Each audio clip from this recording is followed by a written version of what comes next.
வேங்கவேல் கிராமத்தில் உள்ள மேல்நிலை நீர்த்தேக்க தொட்டியில் மனித கழிவு கலக்கப்பட்டுள்ளது தொடர்பான தகவல் எனக்கு கிடைத்த உடனே பாதிக்கப்பட்ட மக்களுக்கு உரிய சிகிச்சை அளித்திடவும், பாதுகாப்பான குடிநீர் தங்கு தடையின்றி கிடைப்பதை உறுதி செய்திடவும் தேவையான நடவடிக்கைகளை மேற்கொள்ள நான் அறிவுறுத்தியதன் அடிப்படையில் கடந்த 27/12/2022 அன்று புதுக்கோட்டை மாவட்ட ஆட்சித்தலைவர், காவல் கண்காணிப்பாளர் மற்றும் உயர் அலுவலர்கள் அக்குடியிருப்பு பகுதிக்கு நேரடியாக சென்று கள ஆய்வு மேற்கொண்டார்கள்.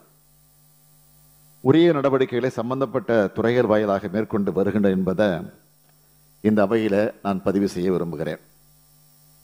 வேங்கவேல் கிராமத்தைச் சார்ந்த 2 குழந்தைகள் உடல்நலம் பாதிக்கப்பட்டு புதுக்கோட்டை அரசு மருத்துவக் கல்லூரி மருத்துவமனையில் அனுமதிக்கப்பட்டு சிகிச்சை பெற்று வந்தனர். மேலும் அந்த கிராமத்திலிருந்து இது போன்ற நோய் தொற்றுடைய நோயாளிகள் வருவதை அதிகரித்த நிலையில் அவர்கள் பயன்படுத்தி வரும் குடிநீரை பரிசோதனை செய்திட மருத்துவர்கள் அறிவுறுத்தியிருந்தனர். அதன் அடிப்படையில் வேங்கவேல் கிராமத்தில் உள்ள மேல்நிலை நீர்த்தேக்க தொட்டியின் ஆய்வு செய்தபோது மனித கழிவுகள் கலந்துள்ளது தெரிய வந்துள்ளது.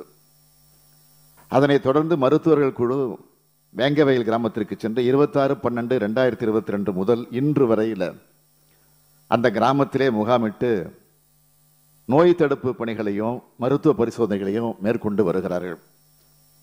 தற்போது அந்த கிராமத்தில் பொது சுகாதார பணிகளை மேற்கொள்வதற்காக வட்டார மருத்துவ அலுவலர் தலைமையில் ஒரு மருத்துவர் அலுவலர், 3 செவிலியர், 2 மருத்துவமனை பணியாளர்கள், 3 சுகாதார ஆய்வாளர்கள் மற்றும் 10 பணியாளர்கள் அடங்கிய குழுவினர் பணியாற்றி வருகிறார்கள். அதோடு மட்டுமல்லாமல் உள்ளாட்சி அமைப்பின் உதவியோடு அந்த கிராமத்தில் உள்ள மேல்நிலை நீர்த்தேக்க தொட்டி, சிறு மின்விசை தொட்டி ஆகியவை சுத்தம் செய்யப்பட்டதோடு அனைத்து குடிநீர் வழங்கும் குழாய்களும் கிருமி நீக்கம் செய்யப்பட்டு அதன் மூலமாக நீரேற்றப்பட்டு நீர் மாதிரி சேகரிக்கப்பட்டு அறந்தாங்கி பொது சுகாதார ஆய்வகத்திற்கு அனுப்பப்பட்டு பரிசோதனை செய்யப்பட்டதில் தற்போது குடிநீர் சுத்தமாக உள்ளது என அறிக்கை வரப்பெற்றுள்ளது. இந்த சூழ்நிலையில் அந்த கிராமத்தில் உள்ள 32 வீடுகளுக்கும் 2 லட்சம் ரூபாய் செலவில் முற்றிலும் புதிய இணைப்பு குழாய்கள் மற்றும் குடிநீர் குழாய்கள் அமைக்கப்பட்டு 5/1/2023 முதல் சீரான குடிநீர் விநியோகம் நடைபெற்று வருகிறது. அதோடு அங்கு ஒரு புதிய மேல்நிலை நீர்த்தேக்க தொட்டி 7 லட்சம் ரூபாய் செலவில் அமைத்திடவும் நடவடிக்கை எடுக்கப்பட்டு வருகிறது. மேலும் அங்கு தற்போது தினசரி டேங்கர் லாரி மூலம் சுகாதார ஆய்வாளர் மேற்பார்வையில் காலையும் மாலையும் குடிநீர் வழங்கப்பட்டு வருகிறது என்பதையும் தெரிவித்துக் கொள்கிறேன்.